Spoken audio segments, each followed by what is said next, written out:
Welcome to the podcast. How's it Thank you, going? man. Good. Glad I can make it, honestly. Thank you so much for being here. Chris, tell me, I want to get to know your business. I want to get to know you, your background, and everything. Let's start out by telling me about your life. Where were you born? How was your life growing up? How was that? Dude, I was born here, born and raised in Miami, 305 till I die, honestly. I went to Belen Jesuit. Very grateful for my time there. Like, I met a lot of people, able to network a lot. Right now I opened up a Pokebar here in Coral Gables as of officially 2 years ago in February now. And that's what I've been doing for the past 2 years and going to school. Congrats. You're going to school. Where are you going to school now? Well, right now I'm actually at FIU. Okay. So I was at UM before, and then I transferred over to FIU. Okay. Yeah. And how's that going? Like, how can you start a business while going to school at the same time? Man, a lot of people tell me, like, oh, like, how do I do this and that? Honestly, it's a great support system. I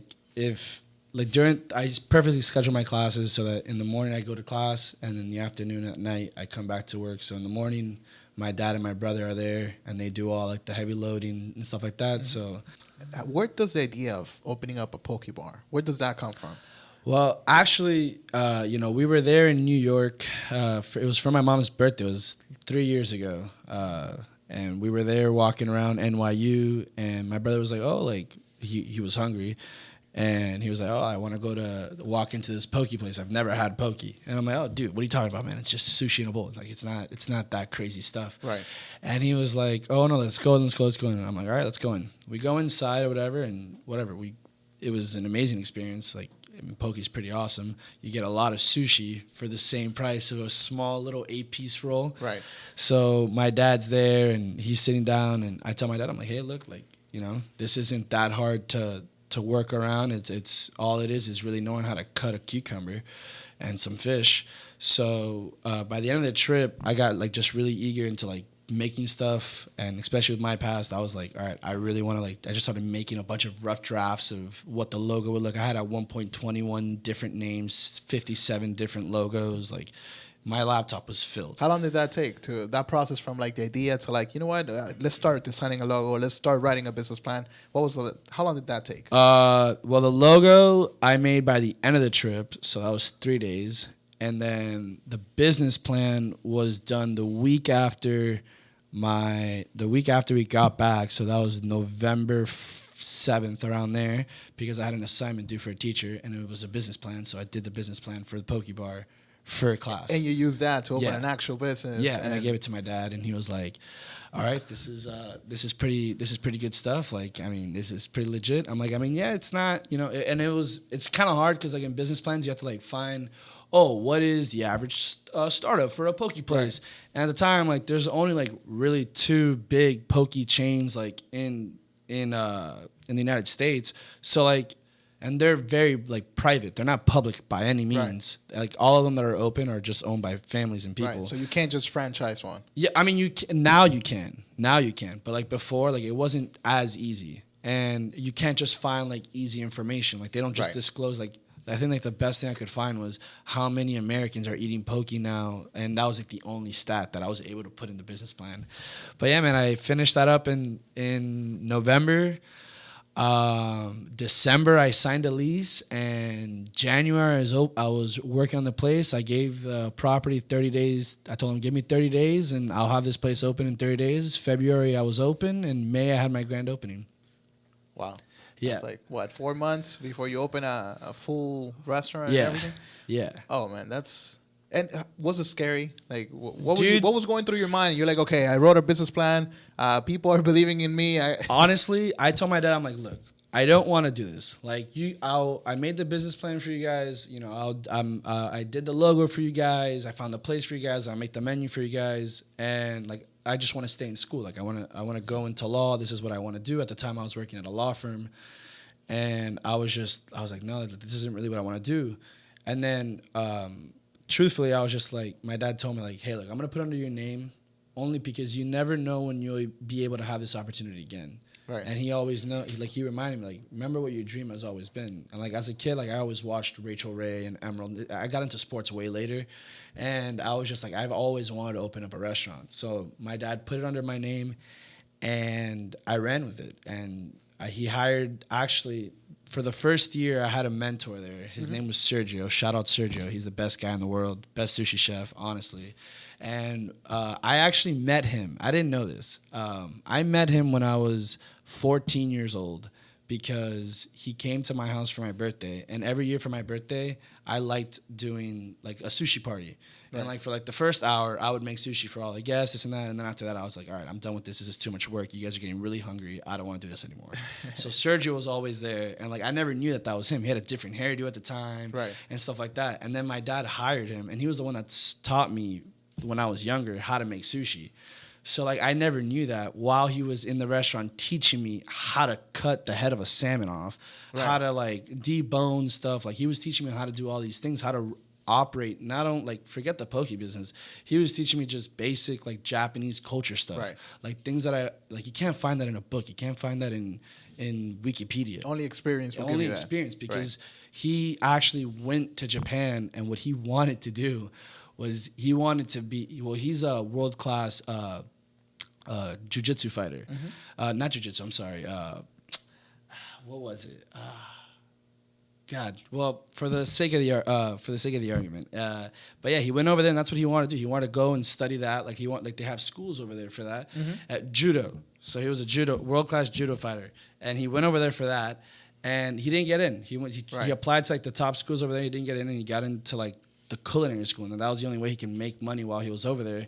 And he got taught by like a lot of people over there. So he brought that over here, showed it to me, and for like a year, he was showing me everything and how to, he showed me how to make the sauces like properly, because I told him like, hey, look, this is my recipe, this is how I want to do it. And he's like, look, think about adding this, expanding my palate. So honestly, like I said before, everything was only like able to do it in 4 months was I had Sergio, I had my dad, I had my brother, I had my mom. Thankful for my mom for everything, and my friends, man. Like Miami's very small. Yeah. So was it scary? It was scary, but I don't know, man. In the back of my head, I just knew like it was gonna work out. I just had this gut feeling. I was like, my support system's too good. Right. I have too much of a good cushion for me to fail. Right. So like it felt like it was supposed to happen. My dad has always told me, if you have to force anything, don't do it. I'm telling you, man, I know it was done in 4 months, and that's crazy, but nothing was forced. Right. Everything was. If my dad could have opened it in 1 month, we would have opened it in 1 month, because like that, it took us 4 months to do it slowly.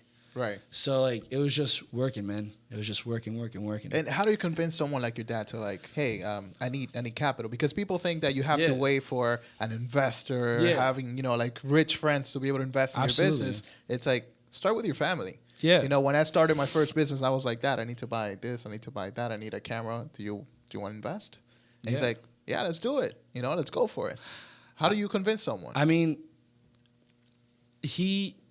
my dad was able to tell like what my intent was. Like I went in there, he could tell that I wasn't saying things just to say things. Like part of the reason why I'm at FIU now instead of is because I told my dad, hey, look, like I know you don't want. He told me stay at whatever, this and that's fine. I told him, hey, look, I'm gonna transfer to FIU because if you're gonna give me this money, I'm not gonna stay at man. Like that's super expensive. He's like, dude, just finish at it's fine. Like I'm not gonna do that. So there, he could tell like, all right, like this is something he's passionate about. This is something that it's not for him. Like my idea was this is not mine. This is my family's. This will be my cousins. This is anyone that has anything to do with me. This is just as much as theirs as it is mine. And I tell them that every time they walk in. I'm super grateful for all my friends that posted something. But like me, like, I didn't have to beg them. I literally just said, hey, look, this is what I'm doing. They said, what? You cook? I was like, yeah, I cook. And yeah, I was just, he just could tell that this is something that I had a good support system, like I said. And I told him, I'm like, look, this is something that could potentially, expand into something. In Miami, there wasn't really any. There was only one poke place at the time. Right. And I was like, and then funny enough, when I came back from New York, the same day, I went straight, because I was at at the time. So I went straight to Red Road because my boys like live there. Right. And I was like, dude, like, Pa, I know exactly where we're going to open this place because, bro, I'm right upstairs. I'll be like, oh, you guys are busy downstairs? I'll go downstairs after the halftime of the game. I don't really care. Like, it's right downstairs. And then it ended up being that there was a poke place. I called my dad. I'm like, yo, you won't believe what happened with this place. He's like, what? I'm like, oh, they just like it's taken, like someone just took it. By the way, it was open for a year, and I get back from Miami. It was not there while I was in New York. I come back, and then my dad's like, he's like, oh, what is it? And I said, it's a poke place. He's like, that's a sign. Yeah. I was like, what? And he's like, yeah, that's a sign. Yeah, because people think that competition is a bad thing. It's like, oh my God, there's a chicken place there. I'm not gonna open my chicken place here. Yeah. Have you seen that? Yeah, intersection there's a new one three now. chicken places in a quarter mile, man. You Yeah. got Chicken Kitchen, you got 3 chefs, and you got Natural Chicken Grill. By the way, Natural Chicken Triangle. Grill, Natural Chicken Grill people, please take a look at your restaurant because, man, customer service there sucks. You know, I went once, and I went right when they opened, and because I don't know, I just always like to try it right when it opens. It's supposed to be the best product, right? Everything's brand new, nothing's been used yet. All the employees are happy. All the employees are supposed to be happy and everything. Man, bro, they had like 20 employees back there, and all the guests that were there weren't even customers. They were like friends with the person I invited, and they weren't even eating. And I was like waiting there, and then someone that was like one of his friends got served before me, and I was just like, oh, I was like, what? You know what? They're new, Right. But I mean, there was just so much going. Like this is what I was telling you earlier about the customer service. I was like, there was just so much going on. Like, right. Like you got to contain it. Like I don't know. There was yelling from all areas. Like there was people yelling in the kitchen, and then they're like, hey, whoa, what's on? And I was like, yeah, yo. we noticed that too. And here's the thing: I don't like to bash business. Absolutely not. I'm a business guy. I love business, but I actually try to reach out to the owners. I sent them a Facebook and an Instagram message because I was like, you guys need to take a look at this thing because it's not like you've been open for 4 or 5 months already. Things are supposed to be in control now, and like you go and the lady that's gonna take your order, she's looking at her phone with headphones on, and she's like, all right, well, what do you want? Yeah, like that can't be happening. Like I That's it. I literally, and that was like what I was telling you earlier when the guy came in. He was like, "Oh, what do you want to do?" Well, like with the sauce and stuff. I was like, "Dude, if I give you the best poke bowl ever, and my service is bad, and there's someone in front of you with their phone, or there's someone in front of you not being attentive to you, you're not gonna want to come here again.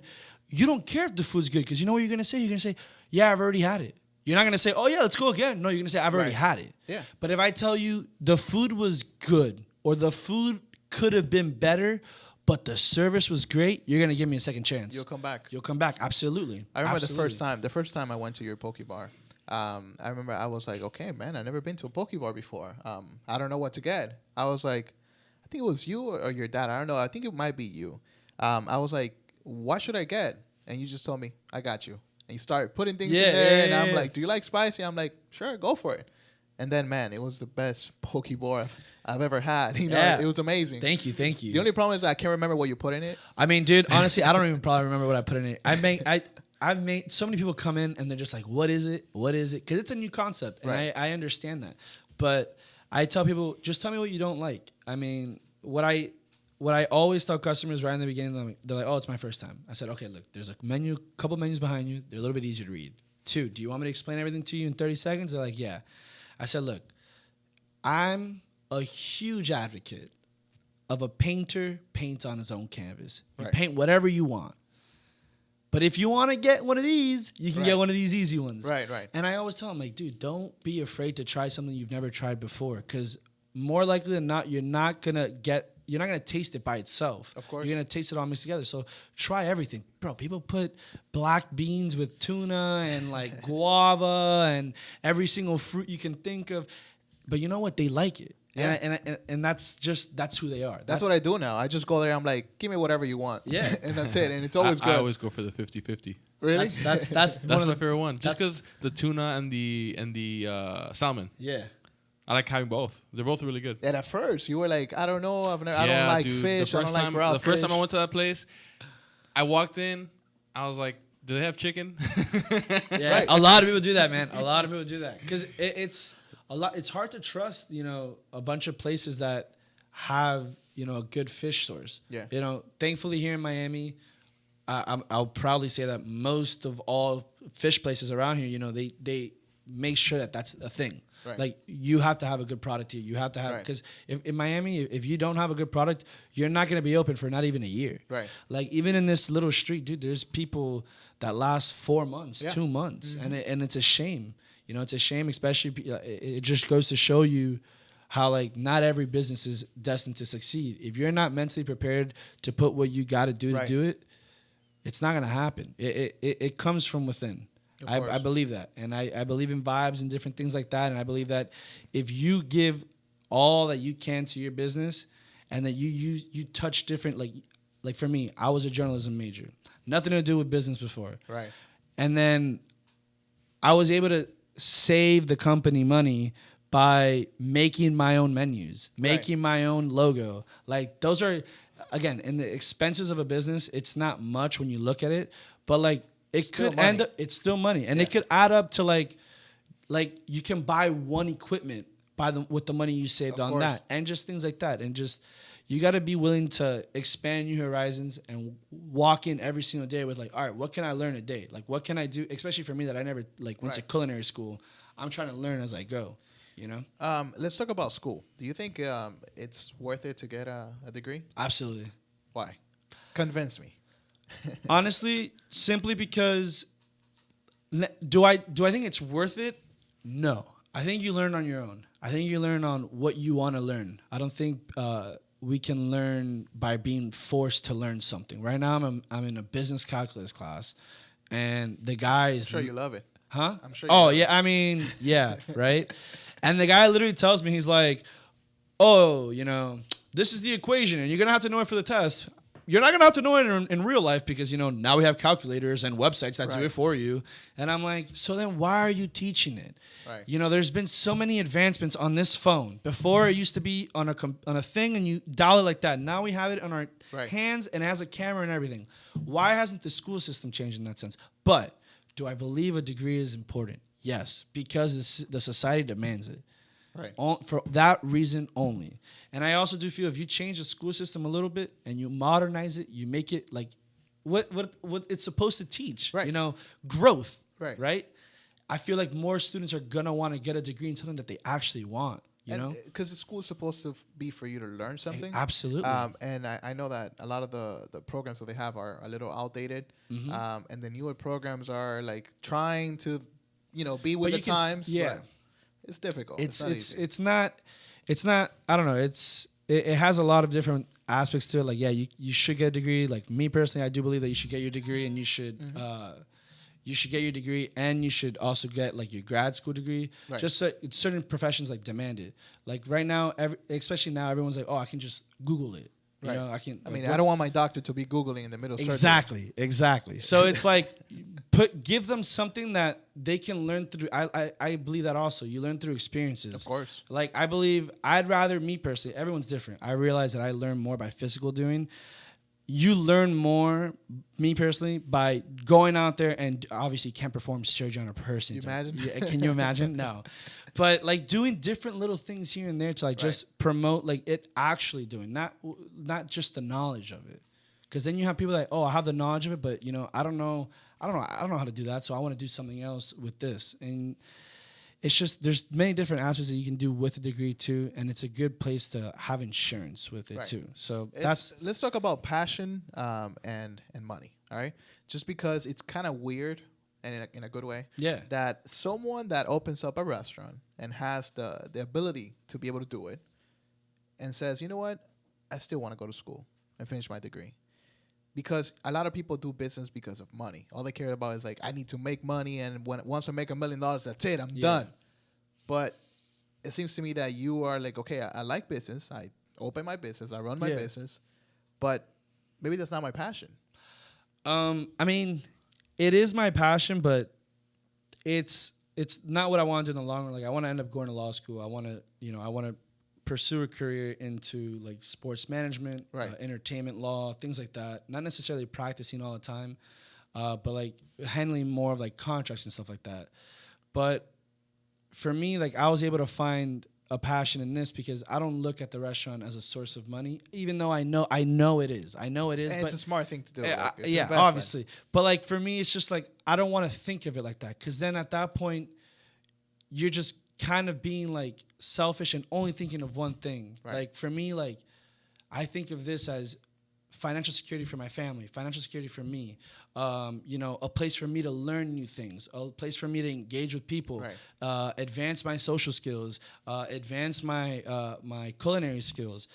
Just I use it as a tool for everything, and that's why I feel like I have more of a passion for the restaurant as well, because I'm not looking at it as a 9 to 5, Right. as a desk job, even though I know that today I have to be here at this time to this time. Right. But like to me, it's like today I will be in this place Which in is an yours. it and would- it's like exactly. you're taking care of your baby. and it's like an idea hub for me. Right. Because like when I'm there, I'm not only thinking about the restaurant things. That place like expands my imagination also. Like you hear different conversations from different people. You want to look up different things. You want to do different things. Like, and that's what that's given me. It's given Right. me the ability to, go into the legal world as well. I've met a lot of lawyers. I asked them for advice.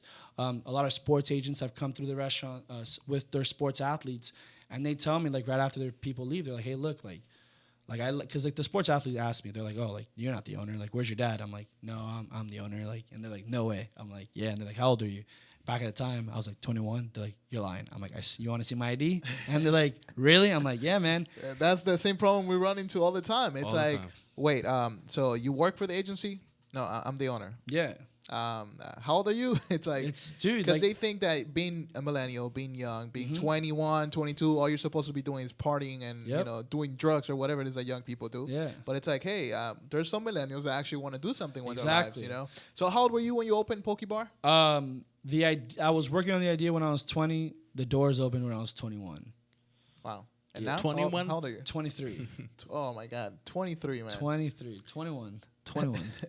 So That's crazy. at 23, operating your own restaurant and also staying focused in school, which is amazing. It's just like, I guess you have a passion for sports and that's your thing, and it's like, Yeah, that's what you want to. It's like I said, I feel like that's where my financial security will come Right. after school. Right. Because like I said, I don't really look at Pokebar as my job. Mm-hmm. I look at it more as like my baby, my Right. firstborn, Yeah. my first child. It's something that I helped raise and create. This is year 2 now, and like I said, I never went to culinary school, so my dad has always told me like, you're gonna learn as you go. Right. And I believe that within failure, there's a lot of success. Mm-hmm. And year 2 now, I'm learning more than I would have ever known before. And it's through little tests that I take here, certain certificates that I'm getting there.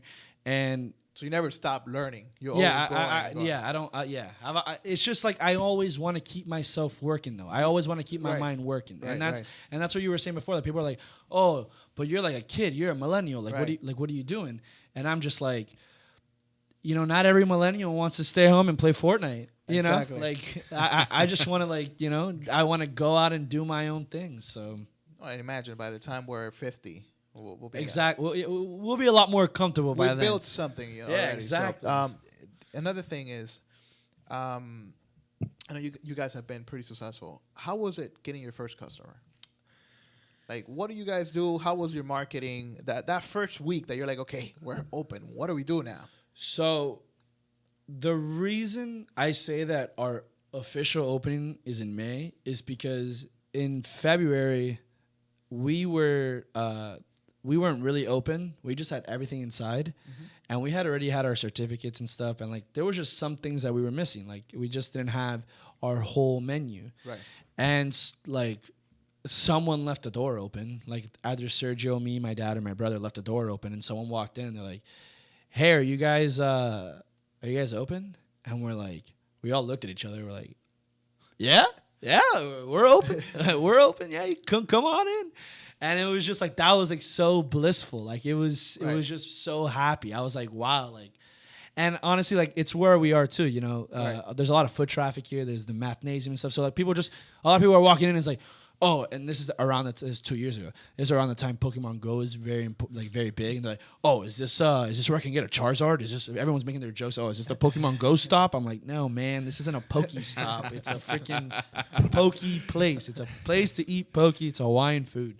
How difficult was it to get all the permits and all the certificates and everything with the city, all of that? How was So that? all that stuff, it was we got in. Thank you, Sabrina Brown. She's awesome. She works here for the city of Coral Gables. She made everything so easy for me. I walked in there and my dad told me. He was like, "Look, I'm gonna help you out with this as much as I can, but I want you to learn this." Right. So he told me just go in there and literally just tell them what you're doing. Right. Like who you are and what you need. And I walked in there. I said, "Hey, look, I met with Sabrina. I'm like, hello, Miss Brown. I just bought this location. This is what I want to do. I'm 21 years old. I have absolutely no idea what I'm doing. And you do. Can you please help me?" And she was like, "I got you. Don't worry." Sometimes, coming in clean and saying, you know what, I have no idea what the fuck I I'm told doing. her. Yo, there was people in there with like rolls of the engineer stuff, like the blueprints. And I walked in with like a manila folder with 2 papers inside. And I said, "Yo, this is my blueprint." Like, and she was like, "Okay, look, this is what we got to do. Go to the fire department, do this, do that."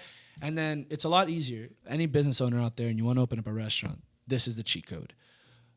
It's a lot easier to open up a restaurant when there's a restaurant there before than if it's clean slated. People think that there's a lot of, I'm sure there is, but people think that it's bigger than what it is. There's a lot of red tape before you open a restaurant, a lot of like things that you have to get. So how was it, the whole engineer thing, that you had to get an engineer to do this whole thing? People think that, oh my God, engineer, like it's probably super expensive. How do I get one? Like I said, like Sabrina broke everything down for me. She was like, she basically wrote down a checklist, like, hey, look, do this, do this, do this.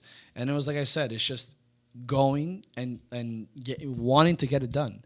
At first, I went to my friend that he was becoming an engineer, and he was like, I told him, hey, this is what I need. Can you draw this out for me? And he was like, yeah, sure, I got you. He went and did the drawing. I went to Sabrina the next day, and she was like, no, this doesn't work. I said, okay, I asked her, I said, what do you need? I didn't just walk away. Right. I said, what do you need me to fix? And she said, oh, I need this. I need the sizes of the tables. I need the sizes of the bathroom. I need the sizes of... Even the tables you got to put in there? You got to measure. Yeah, you got to, in a blueprint, you got to put if you got to show them the way it's going to look when you're open. What if you change something? What happens? You gotta change it. You gotta change the blueprint. Dang. So you have to go back to her and say, hey. But that's why, like, you think about everything before. Like, right. if you see Pokebar before and if you see Pokebar now, like, all that's different is that we added a shelf. Right. Like, that's all that's really different. Like, so if you make any change, you still have to consult with them, right? Like any major change. Any major changes. So, like, if I were to change...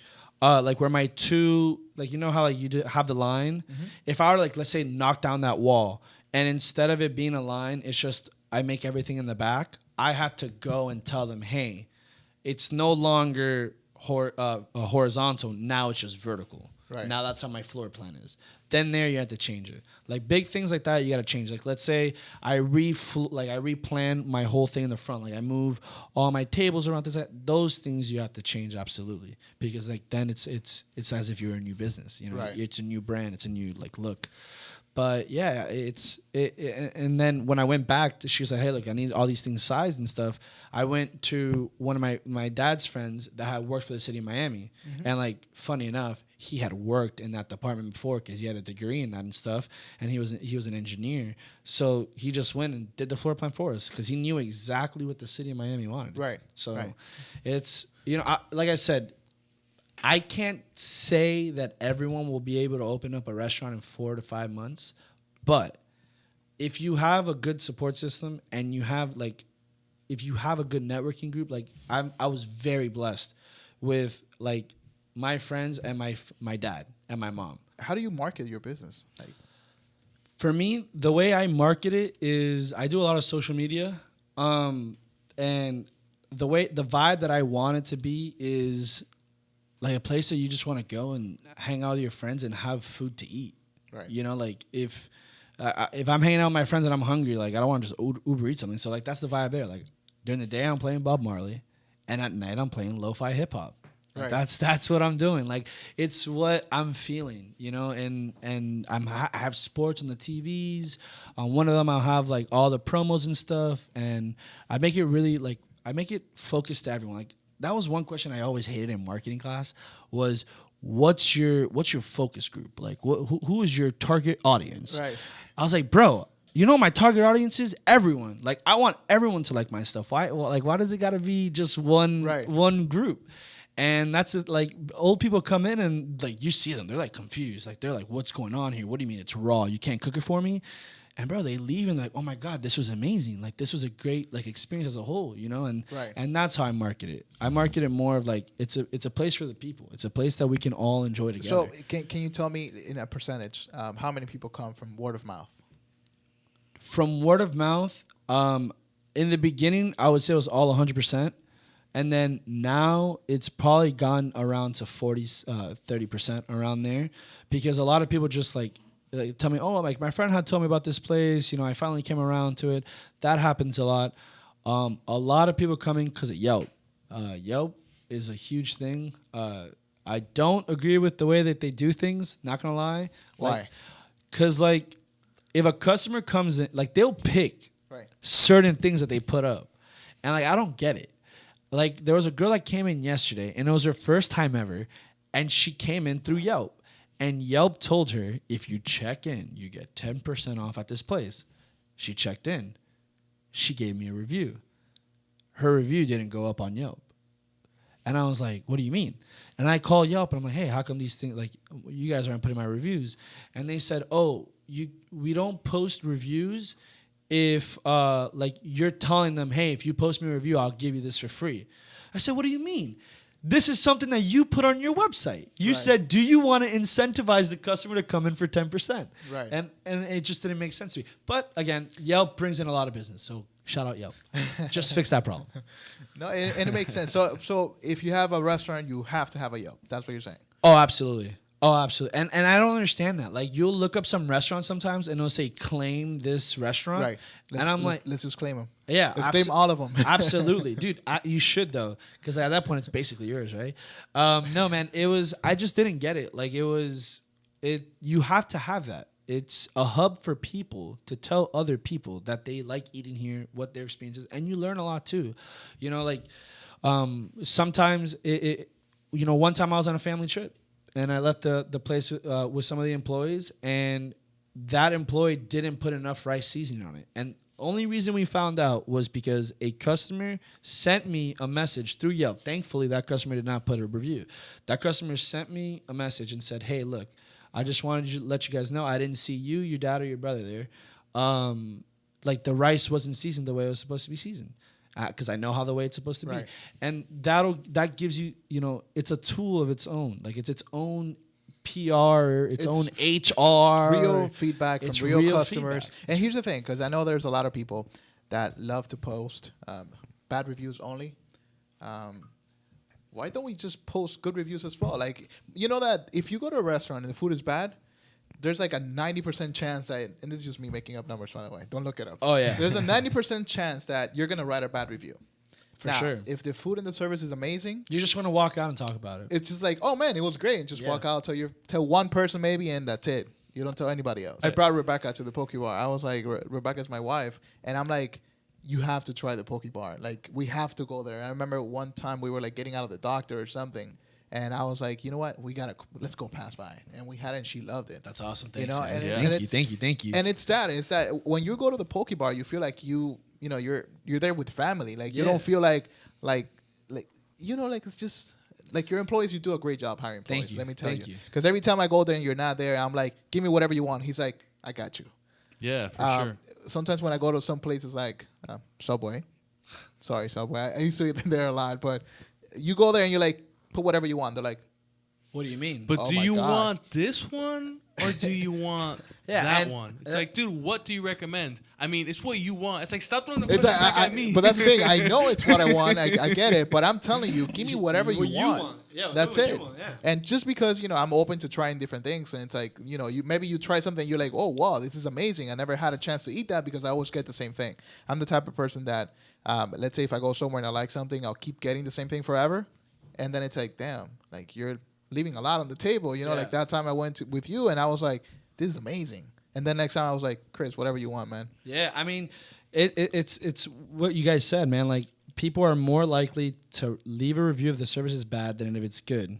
And then what you were just saying right now, I tell my customers, and my employees all the time, I'm like, hey, look, when you're working here, remember, there's gonna be a lot of people. Like, you just gave a number, I'll give a number. I was like, dude, there's gonna be like, just think of it as 100% of the people that are walking and have no idea what they're eating. Right. And you have to give them a palate for it. And I said, dude, if you don't like something, I said, look, yo, I don't like this thing, but guess what? I try it, I eat it. Why? Because even if I don't like it, now I know to tell the customer, hey, I didn't like it, as opposed to, I don't know. Right. Yeah, that sucks. You know what I'm saying? You have to keep your employees engaged. I tell them all the time, too. I'm like, dude, if you don't like it, guess what? In 5 minutes after you chug a whole water bottle, it's gone. Right. Like, you're not going to die for trying something. You know? And then, like sometimes you feel like they're lying to you when you go to a restaurant and you ask them, like, what would you recommend? They're like, I love this. It's like, they're giving you the specials. I'm giving the clue right now. They're giving you the special of the day. They're giving you the thing that they make the most money on, pretty much. Absolutely. And it's like, it shouldn't be about that. It should be about like building a relationship with your customer, because we eat out almost every day. So it's like, hey, we're going to probably end up at your restaurant at some point. Yeah. So, I kind of regret it too, by the way. We spend so much money on food. Dude, and it's not healthy. But it's not. But here's the thing. But poke's healthy because everything is like raw fish. It's like, you know what's crazy is like raw fish. You say it and it doesn't even sound attractive, but when you see it, you're like, that's not what I expect. It looks so good, man. Like, it looks so fresh, so clean. Thank you. And I'm just thinking that when it comes to employees, it's very difficult for a restaurant to keep track of what their employees are doing. But I think good management and good leadership would make that fix that problem. Yeah. Like, again, when we go to the what is it, Natural Chicken? Yeah, Natural Chicken. Is that the place right here, the new one? Yeah, I think it's Natural Chicken. It's Natural Chicken, right? Yeah, the one across the street. Yeah. The employees there don't look like they want to help. Like, they're just like... They're just there to work. Like, give me my whatever dollars an hour and I'm out. Like, I don't care about this place. I don't care. But it's like, how stupid do you have to be to think that, hey, if you're not providing good customer service, people are not going to come back to that restaurant. Absolutely. And you're going to lose your job. But they don't think about that. They don't. All they think about is like, oh, this is not my business. But you see, like, it's the owner. That's also like the managers too, though. Like you said, like it's all good management. I mean, I wouldn't consider myself a manager, and I know like my dad and my brother. I mean, I'm sure my dad does, and my brother a little bit. But like for me personally, the way I do things is, I look at I try to make myself seem to them more as like a big brother, right? And that's how, what you said, the whole family atmosphere there. Like, they know that they're not my employee. Bro, I have group chats with my employees. Like, we all send memes to each other. Right. Like, we're all friends. Like, we all went to the grand opening of 1-800-LUCKY together. Like, right. And that's what I'm saying. Like, again, I don't have 50 employees. I don't have 20 employees. I have 8 employees. But let's make them good. Exactly. That's it. And that's the thing. And so that they know that when I'm telling them something, I'm not telling them to, like, get them in trouble. Right. I'm telling them because I'm trying to help them realize, and it's not only about just this, like just about Pokebar. You can use that, and what I was telling you earlier, using what you know into different aspects. I would not have been able to have this restaurant if I didn't use everything that I had learned before. Right. So that's what I was telling you. It's about the management. It's about how if your employees don't have a good relationship with each other and with their managers, then they're not going to like their environment. And if you're not comfortable in your environment, are you going to react comfortable or are you going to react uncomfortable? You're going to react in a foul way. So, yeah, like, and that's the thing, too. Like, I play music that my employees like as well. Like, it's just a universal good music. Who doesn't like Bob Marley? Yeah. For sure. It's a vibe in there. That's it. Like, you just want to go there to chill. Like, Free 21 is a vibe. It's, man, I think you guys are doing a great job at that. Thank you. It really bothers me every time you go, because you know how much work we have to do to make money, and it's like we go spend it somewhere, and we're expecting good customer service. Absolutely. Here's the thing: I don't care so much about the food, really. Like, I care about more the customer service. It's true. It's like, because I can deal with, like, okay, let's say my chicken is cold. It's like, if they weren't looking at it today, right? Like, something happened because shit happens, Yeah. But like today, like, the chicken is cold, and you're like, if the guy, he's pretty good, or the girl that's taking care of you, it's pretty good. You're like, you know what? Just take it back and give me another one, and that's it. It stays there. But now, if the chicken is cold and the service is bad, and you call the manager, and the manager doesn't care, you're downloading Yelp. Oh man. Yeah. You're downloading Yelp. Let me tell you something about this chicken wing place that I went to. Google Maps. Google Maps that stuff. How many stars do they have? 3? Okay, cool. I think you're about to drop to 2.5 now. And not only that, I'm gonna tell everybody that I know, like, give them a bad review, man. These people suck. Man, It's like that though, man. It's not everyone cares about customer I service. went to a chicken wing place, and we've been there many times, and it's always been great. Then we started going again. They have really really good chicken wings. I don't want to say the name of it because it's like, what's the point? But whatever. Yeah, we said the name of the other restaurant. I know, but the other restaurant, it got me pissed off really bad. It was personal. It was personal. It was kind of personal. I mean, dude, we were ordering food, and the girl that was supposed to be taking our order, when we got there, she's standing at the register looking videos on her phone. That's and we're like waiting there, like. Bro, I tell my employees, my employees forget. They forget. I'm not gonna lie, they forget every single shift, like 4 times. But I tell them every time I walk by them, I'm like, hey, if you want to use your phone, bro. If there's no one in here and you've done everything you have to do, don't let me find something that you have to do.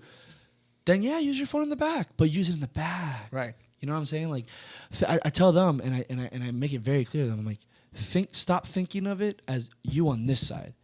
Think about it on you on that side. Right. When you walk into a restaurant, what do you expect? Right. Don't think of it of, oh, what does Christian expect? What does Manolo expect? What does Emmanuel expect? Right. No, what do you expect when you walk into a restaurant? Right. Is what I tell them all the time. Yeah, man, and it's like I went to this chicken wing place, and I usually get like the 18 chicken wings or whatever, and you never think about counting chicken wings because that's like, why would I go to a restaurant to count? Bro, that day I was like, 2. you know what? It seemed a little short. It's Wait like, a little less. It's like, yeah, there's something. Let me just count it just to see what happens. And I've been there like 7 times before that. Yeah. And I always get chicken wings. So I'm like, okay, 1, 2, 3, 4. I ordered 18 and I got 14. That's when I was like, It seems a little, but 4 is a lot, man. That's almost one away from an order at Sports Grid. Right. And here's the thing. Yeah, here's the thing about it. Like I call the manager, and the manager is like, what do you want me to do? And I tell him, oh man, what do I want you to do? Here's the thing: I'm not looking for free Them's food. fighting words, boy. Yeah, I'm not looking for free food. It's not about that. My thing is, I do marketing, right? Like I help people build businesses. So I'm thinking about this shit. It's like, hey, whoever are the investors for this thing are probably like, damn, like we're probably gonna lose a really loyal customer because I've been there many times. Absolutely, that's how you know it's just an employee and exactly not a manager. Exactly, that's the huge key. And man, he told me, what do you want me to do? I'm like, give me my 4 chicken wings, like, and then whatever, he got it. Then I go there again because I was like, you know what? I still like it. Like, it's really good. It's a good chicken. I go again. Rebecca orders 12, and she gets 10. Now I'm like, okay, they're doing this on purpose. Yeah, they're trying to save some money here. So what they do is that they take 4 from you, 2 from you, 3 from you, and then they save a whole plate right there. That's it. And then they give it to another customer for free. Mm-hmm. So it doesn't cost them anything. Yep. Yeah. And that was a different manager. She was great. She was like, oh my God, I'm really sorry. I told him, like, look, this is not the first time that it happens. And, she took care of us. She was like, oh, I'm really sorry. She goes free to search. She's like, I'm going to give you extra chicken wings. Please come back. Here's my name. Sure. Come back. Yeah. That's when I'm like, okay, I'm going to keep coming back. Absolutely, man. And we'll still go back to this day. And I always make sure to look for her because she'll make sure that my order is not messed up, And I don't care about like the order itself. Like, I'm not that type of person that's going to be like, oh my God, my order right and no pickles. Oh my God. The world. It's like, no. Yeah, it's different when you're actually missing stuff. That's the part that really sucks. Like, you go to McDonald's and you're like, hey, 2 McDoubles and a small fry and a soda. You're leaving and you're like, I didn't get my fries. Yeah. Like, how can you miss that? Yeah, it's like, dude, it's part of the like. It's okay, part of the order. If you just look at the screen, you left the pickles. Okay, that's fine. I'll take the pickles out. But bro, you left the whole thing and I paid $4. But you know what never happens? Yeah, it's crazy. Whatever happens is that they give you an extra hamburger. They never give you like, oh shit, we threw in a quarter pounder there. I'm sorry, like we didn't mean to do that. That never happens. Yeah. No. Well, it happened to me once. Oh man, tell me. I remember once I had went to McDonald's and they gave me my food and I was waiting for something else, and then I guess they thought that I was the next guy. And they gave you that guy. So they gave me that guy's food and I was just like, all right, thanks. Yeah, you just go. You run it. Lucky you, man. That has never happened to me. That was one time out of the millions of times I've eaten at McDonald's. How difficult is it to run a restaurant? Dealing with customers, people, food. I've learned I did not have a lot of patience before. Mm-hmm. And I've learned to like grow my patience.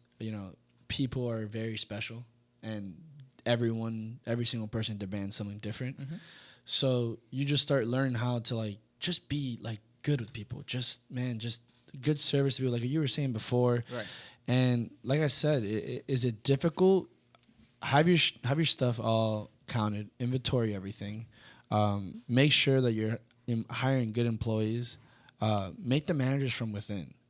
I believe making the managers the people that spend the money. My dad always tells me, un negocio que no tiene el dueño ahí no va a servir. Any business that doesn't have the owner there, it's not going to make any money. It's going to fail. Nobody's going to take care of it like you. It's your money. Yeah.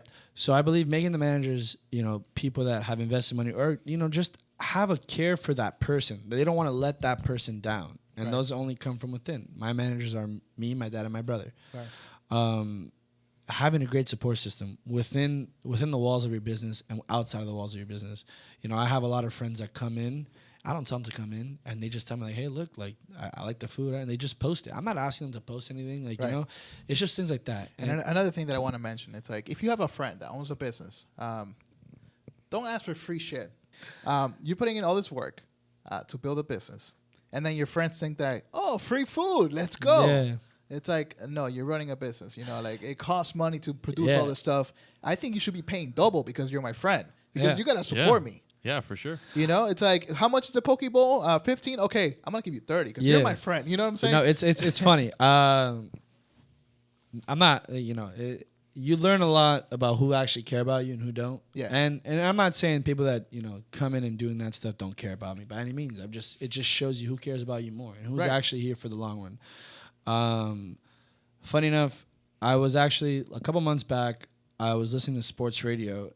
And they were talking about, like, they were doing a segment. I'm sorry, a millennial that listens to the radio? Oh, yeah, I listen to sports radio every day. Dan Lebatard, if you ever hear this, you're the man. Give me a job. I got you. I'm funny as heck. So, and Stugatz, whatever. So, from, like, he was saying, like, there's this guy called Bo Camper, and he used to play for the Dolphins. And he has this place called Bo Camper's Sports Grill. And these sports radio analysts, they know him because he is a CBS analyst as well. And they walked into his restaurant, and they did it jokingly. They were just like, "Oh, do you oh, come on, Camper, give me something for free, give me that discount or whatever." And in the most serious face ever, he looks at all of them and says, "No, why would I give you money? That means I'm losing money. Right. So now you're asking me to give you money." And I don't say that to my friends. I give them a discount, but like I think that rolls in my head because like then like sometimes friends will walk in or people that that know me, I'll just give them the student discount. Like I won't give them the discount I give my boys or I'll give like people that like I care about. And then those people walk in and all I do is give them a discount and then bro, they never give tip. Right. And I'm like, I don't care about tip. The tip doesn't go to me. The tip goes to the employees. But I'm just like, man, I'm giving you less. I'm making you pay less, taking money out of my own pocket to give to you. And now you're not even willing to put $1 back into my pocket. I was at Gasparilla 2 weeks ago, and the best quote I've ever heard in my life about friends. I said, if you got $0 and I got $1, we both got 50 cents. Exactly. That's it. And that's how I see myself, like with everything, with my friends, with everything. It's just you can't be selfish. If you're selfish now, you're gonna die selfish, and that means you're gonna die alone with nothing.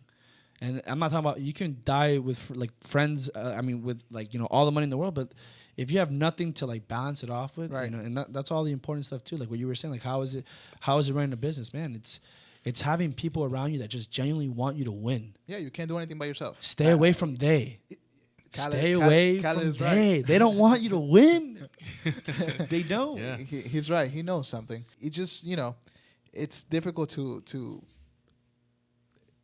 deal with customers. I know that's something that, but at the end of the day, you treat your customers right, so that you have to love your customers. Absolutely. And it has to be all about them, Yeah, the experience is always about without them, you don't have a business. Absolutely not. And that's what a lot of these people don't understand, that it's like, you can have the best product, but if you don't have customers, absolutely. It doesn't make a difference. There's customers that come in and they're the most difficult customers in the world. Right. And like they try to like by the way, these are like some of the most regular customers, and they try to like maneuver around like, oh, give me you didn't put me the points from last time. Yo, you know how the reward system works. You know what you need to tell the employee. And like the fact that like, and then she tries doing it like with my dad and stuff. And I'm just like, and then my dad calls me and I literally look at him like, we had this conversation last time you were here. Like, I don't know why you're trying to do it now with him. Right. And it's just like, but I don't say it in a disrespectful way. And that's what you were saying before when the guy's like, what do you want me to do? Right. I didn't look at her and said, what do you want me to do? I looked at her and I explained to her the situation. Right. I said, hey, look, if that happens, tell us right away and we can fix it. At this moment, we don't have a way of proving that, you were here in between that time. This time, I'll give you an extra point. I'm not going to give you all those points that you're claiming because I know she didn't come in. Right. Because trust me, my brother will call me like, oh, my God, you know who just came in through the doors? Right. Like, So, like, there is, customers like that. But guess what? They still come back. That means that we don't like them, but they still like what we're giving them and the service we're providing them. And that makes you like them because they keep on bringing money to your business, And I get it. Like, there's a lot of difficult people that we have to deal with. People that have different needs, people that, act a certain way. But at the end of the day, we have to understand that it's not personal. It's not personal whatsoever. It's not. At all. It's business, Mm-hmm. So, and that's something that I think a lot of people are not able to deal with, to separate, like, a bad customer from, like, being a personal offense to them, directly. It's like, I don't like you. It's like, no, you just had a bad experience and he's mad. Like, that's it. Maybe he had a horrible day today. And that's a good leadership. You have to learn how to deal with that. Absolutely. I feel like that's why a lot of businesses don't succeed also. You know, like they get very stubborn with like, no, this is the way I'm doing it. This is the way I'm doing it. This is the way I'm doing it. Right. And it's like, man, what if the way you're doing it can be done? I'm not saying, this is what I say all the time. I'm not saying you're wrong. I'm saying, what if we can do it better? Right. Like I tell customers all the time, like, hey, like, tell me what you wish we had or what you wish we can put into this whole experience. And there's a lot of things like, okay, for one, our dorayakis. Dorayakis naturally are a sweet pancake from Japan that are stuffed with red bean paste and chestnut. Bro, I had that. I hated it. Customers would walk in and like I served it because like I knew it was something that the society in this area hadn't seen. Like it was something from Japan. And I was like, like people ask me, oh, is it any good? I'm like, do you like sweets? That's what I tell them. I'm like, do you like sweets? Because like it's very, very, very, very sweet. And then they have it like, man, it was good, oh, I didn't like it at all. I'm like, yeah, but I tell them I don't like it at all. Right. They told me, hey, why don't you put Nutella in them? And I was like, okay. It was a difficult customer that told me that. It was it wasn't someone that, oh, you should do this. So even the good ideas come from people that you necessarily don't want to serve on a daily basis. Right. But you're grateful for those people too, and that's what I think every business owner should do too. Be open. They say some of your best customers are your worst customers. It's true, man. Because they bring a different perspective. They do. Because it's okay to have, like, it's all right when you have every customer be like, yeah, it's great, everything is perfect, but nothing is perfect. So by getting those people that might be a little difficult, you might start learning something about your business that you weren't able to see before, like seeing bad customer service, seeing that if the food is tasting a certain way, or to bring in new products, or you learn from them. All right, let's talk a little bit about growing up. Okay, how were you in high school? A little mischievous, get in trouble here and there, but like nothing crazy. Like I said, I went to Belen, so like you couldn't really get away with much. What was the worst thing you ever did? Worst thing I ever did? Well, the most creative thing I ever did was I made a fake acceptance letter into Georgetown University and Stanford University. And I gave it to a teacher because he went to Georgetown and got a master's degree in Stanford. And I said, and because of that, I was like, oh, look, I got in. I told him that, I knew you were my teacher. You inspired me to go. And, that he was like, and he caught me. Those Photoshop skills, man. Yeah, he caught me. The only reason he caught me was because he went to my college counselor and said, oh, can I please see his application? I want to know who read his application. She's like, what are you talking about? No, he never applied. He never even applied there. I was like, oh, that's God. I got detention for that. But yeah, I think the school should have done the opposite though. The school should have been like, man, this kid is very creative. Yeah, give him an extra credit or something. Right? Yeah. No, I got detention for that. But whatever. I mean, I understand that he said that I was disrespecting him, but it's. I mean, what's even detention? You sit in a room with a bunch of and you do your homework. Misfits, and you do your homework. In Belen, they make you. They don't call it detention. They call it penance hall. And so fancy. Yeah, right. Oh, you went to that's the one that's next to Mercy Hospital, right? No, that's LaSalle. I went to Belen. Okay, that's no, on 8th Street. right next to Town Miami. Right. Yeah, it's in Pensacola they make you write from Wikipedia the whole Wikipedia of St. Ignatius of Loyola. Wow. The whole Wikipedia of St. Ignatius of Loyola is what you do. That's a lot of writing, man. Yeah, because it's a Jesuit school, so right. learn about our founder. Right. You know, but no, yeah, there was, yeah, that was probably the craziest thing. You know, that's safe to say. So weird. It's like you're in trouble, so now you're gonna learn about us, like the history of our. It's like yeah, so right. And then on strange. Saturdays you got to go and do all the janitor jobs. You got to go and like. Okay, that's good. I think that's good. Yeah. I would do that in the school. Yeah, that's if you get Saturday detention. You go and you pick up all the trash around. Like you give the janitors that Saturday day off, which I'm fine with because they're working all the time. What do you have to do to get into Saturday detention? You fight somebody? Huh? Fight no, somebody? Dude. Fights in Belen don't really happen much, and if they do, they're recorded on phones, and it happens in the football locker room. But and it ends up on World Star Hip Hop. It never makes it there because no one ends up even actually fighting. It's just a bunch of guys just yelling, but whatever. But yeah, right. It's but what you got to do is you got to either plagiarize, get caught cheating, fighting. Too many detentions, stupid things like that, man. Belen, it's not. I don't know. It's anyways. Yeah, exactly. What do you think about the education system from K to 12? Well, I went to Doral Academy, and man, I learned a lot there. It was a public school. I went to private school after at Belen, and I don't know. You learn a lot there. I learned that I love basketball there. And that's, part of the reason why I want to become a sports agent. I think a lot of people learn when they're kids what they want to do and what they want to become. So, yeah, I don't know. I can't really remember much that I did, but I know I had a hell of a time in elementary school. That I do know. Because, man, you don't have any worries. Thankfully, like, where I went to school, they teach very, very well. They didn't really force anything on you. Right. They made everything very fun. I think that's how most elementary schools, I feel like, are. But when you get to middle school, it gets a lot more challenging, especially when you get to high school. In Belen, it demands a lot. Like they want certain grades, or if you're out, So right. It's like what I said before. I think the school system as a whole can use a modernization, and Belen is doing a very good job at doing that, and that's why I love Belen. I just came back from, me personally, a little background story about me. You guys want a little background? So yeah, I went to Belen. We had some family hardship while I was at Belen, and the biggest thing as to why I will always love and respect Belen for everything is because of their scholarship program, I was able to stay in Belen. You can never leave Belen if you don't have money. You can only leave Belen if you get kicked out. Right. If you don't have money, they figure it out for you. Like there is the alumni base will take care of you. Right. And that's what I love. And that's why my mom sent me there. And that goes back to, I didn't want to, brag about it before, but I guess now it's a good story to add into it. The networking is why I'm so thankful for going to Belen. Right. You send an email to the alumni base and they're all looking out for you. They're all your brothers. And yeah, man, it was on Friday. This weekend, they just finished doing their Tombola festival, that it's to raise money for kids that don't have money, and I always donate Pokebar over there. Right. Like I always go over there and I offer my services. It cost me an arm and a leg, but guess what? It's worth it. Without that scholarship, I probably would have never had Pokebar. Right. So that means a lot more to me than anything else.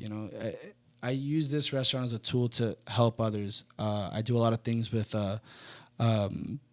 Tombola. I want to do more things with Camilla's house. When I was a kid before, I was the president of the Liga contra Cancer, which is the League Against Cancer. It's a local organization here in Miami. It's been up for years. And I do a lot of things with them too. I try to touch as many lives as I can. I'm not trying to be cliche. It's just like what it is. Right. Whatever, like, bro, even back here, like there's always homeless people around here in Coral Gables. And bro, like the ones that respect me, I respect them back. Of course. So like there's always one guy that walks in, he gets a cup, and he doesn't talk to anyone. He's always smiling. He waits at the door, and when he sees all the customers leave, he'll walk in because he knows he smells. Right. He knows people don't necessarily want to see him at a clean restaurant. He waits till everyone leaves, and he says, "Hey, can I get a cup of ice?" I told him, "Hey, what do you need?" I saw him back there once, and he was hungry. I was like, "Don't worry about it. I got you." And that's all it is, man. Right. As long as people are respectful to each other, I think it gets the best out of society. And I get that from my family. I get that from Belen. I get it from a bunch of different things, friends, everything. What's one thing that nobody knows about you? I guess that's what it is, man. I love charity, man. I want to give back as much as I can. I want to use Pokebar as a tool to, not only Pokebar, Daki Investment Group as a whole, like anything I touch my hands on, I want to be, I don't want it to just be a profit. Right. If, if someone told me once, find something you love and donate to that, because then that's something you're passionate about. And I that's my thing. My family has had cancer in it, so I was always very involved in the league against cancer, and that's something that I'll always hold very close to my heart. So I would say it's charity, man, and that's one of the most important things. Just because it gives you a reason, it humbles you down, right? It shows you that you have everything, but that doesn't mean that you should have everything just for yourself. Enjoy it with other people as well. So that's definitely for sure the thing. What's the biggest mistake you've ever made with Pokebar? Like something that you're like, oh man, I really messed up here. Biggest mistake I ever made was in the beginning not negotiating prices.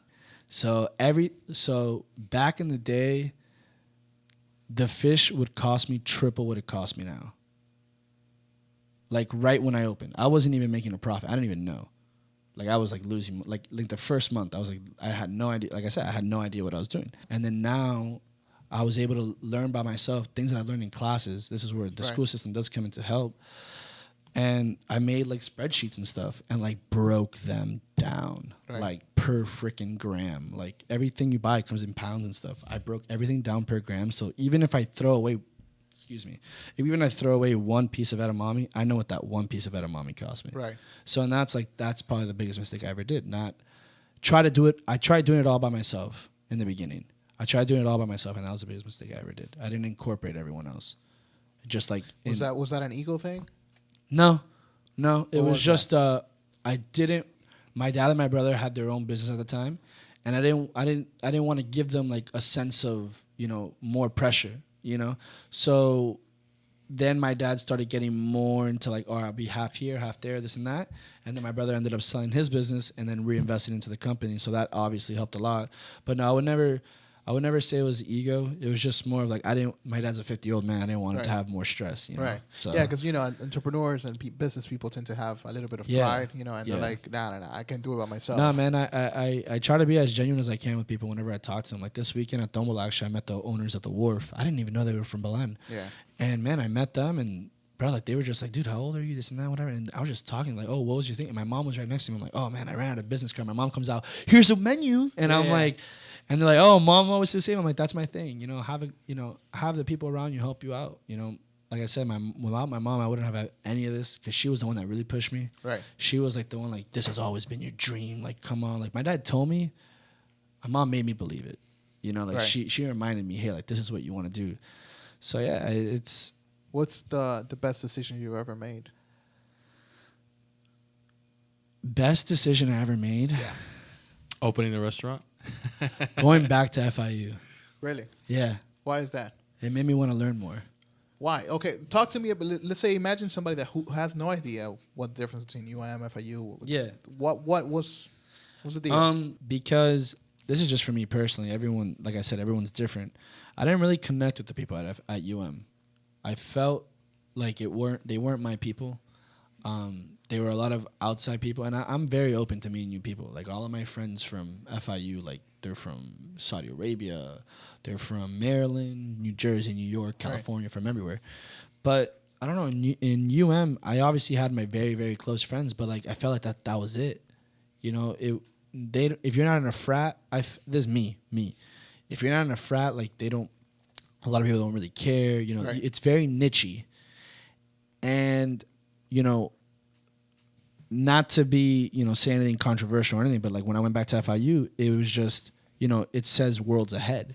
Right. And when I walked back into the Graham Center, there's just so many cultures in there, man. Like there's African Americans, there's Asians, there's, people from Europe, there's people from England, there's people from everywhere, man. Right. And at UM, I felt like there was only that niche. Right. And I don't know, I feel like you learn more when you have more cultures involved in your life. For sure. For sure. And like that was like my thing. I was just like, that was the best decision, because at UM, I was just in class. Like you were just another student paying tuition. Yep, absolutely. And at FIU, like, you feel like you have a family, and yeah, I want to learn. Yeah, and I want to learn. I want to hang out on campus a little bit more. I want to like talk to people. Like, I want to joke around with people. Right. I want to joke around on the campus. Like, I just want to be a part of this lifestyle. And it's just FIU encouraged me to want to study more too. Like, if I would have been at UM, I probably wouldn't have stayed in school. Honestly, like, that's just me personally. Right. Me personally. You weren't feeling it. That's it. That's normal. All right, I think we're done. Thank you so much for being Absolutely, man. Absolutely. Thank you for having me. So how can people follow you on Instagram? You're learning. Here's the thing, that every time we had 2 girls before, Michelle and Jennifer, and he's like, how can people follow you? But you understand what I'm saying when I say that. Yeah. You don't have to say specifically what social media platform. Yeah, I mean, yeah, like. Oh, my God. I was gonna say it. I was gonna say, like, you can follow me on Instagram at Pokebar Miami. But no, I mean, yeah, you can follow us on Instagram. We're on Instagram, Facebook, Yelp. Yeah, come through Yelp, Google. You can check us out through there. All of our pictures we post up there. Our Instagram's pretty cool. I would check it out. I do that too. I do our own social media. I do our marketing. So you were asking earlier. Yeah, I do that. I put funny captions. I try to incorporate things from Wendy's and Sacramento Kings. If you guys know what I'm talking about. Oh yeah. They're killing it. With so that's how I do it. My previous marketing company had told me, you got to tone it down. I said, then it's not me. It's gotta be it's you. not Pokebar. Right. You know. And that's my thing. So yeah, check us out on Facebook, Instagram. I'm thinking about going into YouTube and doing cooking videos and stuff like that. Dude, you have to do that. Yeah, so those are the things that we're looking at doing. But yeah, there's a bunch of little things, things here that I'm going to possibly doing with like the UM facilities and stuff like that. A couple of the Heat players and stuff. So definitely be on the lookout.